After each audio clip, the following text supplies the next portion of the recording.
আসসালামু আলাইকুম। নতুন একটা রেসিপিতে সবাইকে স্বাগতম। আশা করি সবাই ভালো আছেন। আমি ভালো আছি আলহামদুলিল্লাহ। আজকে সুন্দর একটা রেসিপি তৈরি করে দেখাবো, বিফ ভেজিটেবল ব্রেড পাই। এই জন্য আমি এখানে এরকম সাইজের 60 টুকরো মাংস নিয়েছি। আমি মাংসটা ভালো মতো ধুয়ে পানি ঝরিয়ে নিয়েছি। ব্লেন্ডারের জারে দিয়ে আমি মাংসটা কিমা তৈরি করে নেব। এই সামান্য একটু মাংসতে অনেক ভালো একটা সুন্দর একটা রেসিপি তৈরি হবে, যা বাইরে থেকে কিনে খেতে গেলে অনেক টাকা দিয়ে কিনে খেতে হয়। আর বাইরের জিনিস অবশ্যই স্বাস্থ্যসম্মত না, বাসার তৈরি জিনিস সবসময় স্বাস্থ্যসম্মত হয়। তারপরে কিমাটা তৈরি করা হয়ে গেলে একটা বাটিতে নিয়ে নিয়েছি আমি। এরপর এখানে পেঁয়াজ কুচি দিয়ে দিলাম। এখানে মিডিয়াম সাইজের 3টা পেঁয়াজ কুচি আছে। এখানে একটু পেঁয়াজের পরিমাণটা বেশি দেওয়ার চেষ্টা করবেন, তাহলে খেতে ভালো লাগবে। আর এরকম সাইজের এক টুকরো আদা গ্রেট করে দিয়ে দিচ্ছি এর সাথে। তাহলে যখন আপনি ব্রেড পাইটা তৈরি করার পরে খাবেন, তখন আদার টুকরোগুলো দাঁতের নিচে পড়লে কিন্তু খেতে অনেক ভালো লাগে। এই জন্য আদাটা দেওয়া গ্রেট করে। আদাটা আমার গ্রেট করা হয়ে গিয়েছে। এখন আমি এর সাথে দিয়ে দিব 1 চা চামচ পরিমাণ আদা রসুন বাটা। আর দিয়ে দিব এখন 1 চা চামচ হলুদের গুঁড়া। আর দিয়ে দিব মরিচের গুঁড়া 1 চা চামচ। এখানে দিয়ে দিচ্ছি গরম মশলা গুঁড়া 1/2 চা চামচ,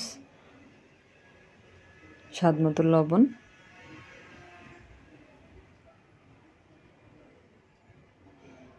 আর লেবুর রস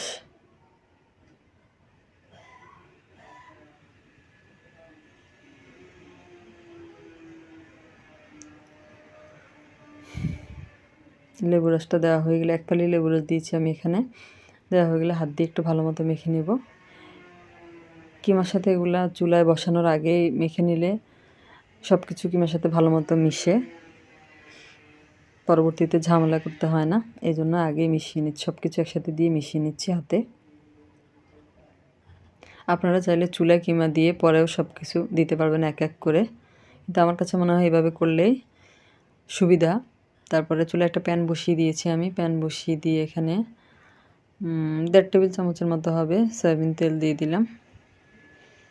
দিয়ে মেখে রাখা কিমাটা দিয়ে দিব।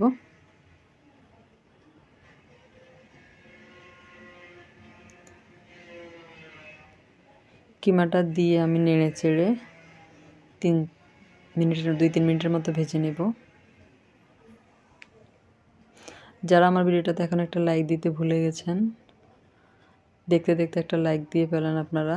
লাইক দিয়ে ভিডিওটা কন্টিনিউ করেন। আর যারা আমার চ্যানেলে নতুন, আজকে প্রথম ভিডিও দেখছেন, যদি ভিডিওটা আপনাদের ভালো লাগে তাহলে আমার চ্যানেলটা সাবস্ক্রাইব করে পাশে থাকা বেল আইকনটা চেপে দিবেন, যাতে আমি পরবর্তীতে যত ভিডিও দিই তার নোটিফিকেশান সবার আগে আপনাদের কাছে পৌঁছায়।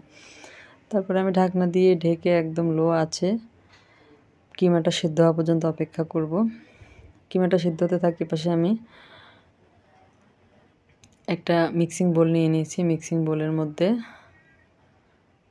2.5 কাপ পরিমাণ ময়দা নিয়ে নিলাম।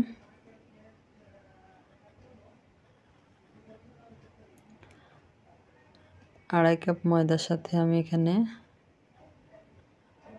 ইস্ট দিয়ে দেব 1.5 চা চামচের মতো।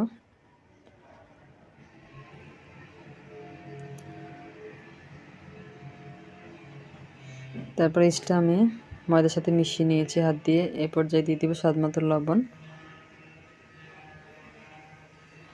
এখন দিয়ে দিচ্ছি চিনি। এখানে আমি 3 চা চামচের মতো চিনি দিয়েছি। তারপরে অফ ক্যামেরা আমি এখানে 2 টেবিল চামচের মতো সয়াবিন তেল দিয়েছি, ওটা আপনাদেরকে আমি দেখাতে পারিনি। তেলটা আমি ভালো মতো ময়দার সাথে মিশিয়ে নিচ্ছি। আর এ পর্যায়ে আমি আগে থেকে জাল করে রাখা গরুর দুধ দিয়ে ডোটা তৈরি করে নিয়েছি, আর সাথে একটু কুসুম গরম পানিও অ্যাড করেছি। ডোটা আমার প্রায় তৈরি হয়ে গিয়েছে। এখন আমি শেষে 1 টেবিল চামচের মতো 1 টেবিল চামচ সয়াবিন তেল দিয়ে ভালো মতো এটাকে মথে নেব।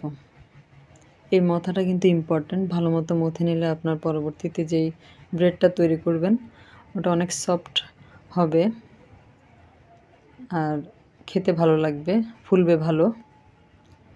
এই যে ভালো মতো মাখানো হয়ে গিয়েছে। এখন আমি একটা ঢাকনা দিয়ে ঢেকে রাখবো 1 ঘন্টার জন্য, কমপক্ষে 1 ঘন্টার জন্য ঢাকনা দিয়ে ঢেকে রাখতে হবে। আমার মাংসের কিমাটা সিদ্ধ হয়ে গিয়েছে, 4-5 মিনিটের মতো সিদ্ধ করে নিয়েছি আমি। এ পর্যায়ে আমি ছোট ছোট টুকরো করে কেটে নিয়েছি ফুলকপি, ওটা দিয়ে দিলাম। দিয়ে সামান্য একটু পানি দিয়ে দিয়েছি। পানি দিয়ে আমি অফ ক্যামেরা এখানে একটু গাজর কুচি অ্যাড করেছিলাম, ওটা আমি আপনাদেরকে দেখাতে পারিনি। তারপরে এটা আমি সেদ্ধ করে নিয়েছি।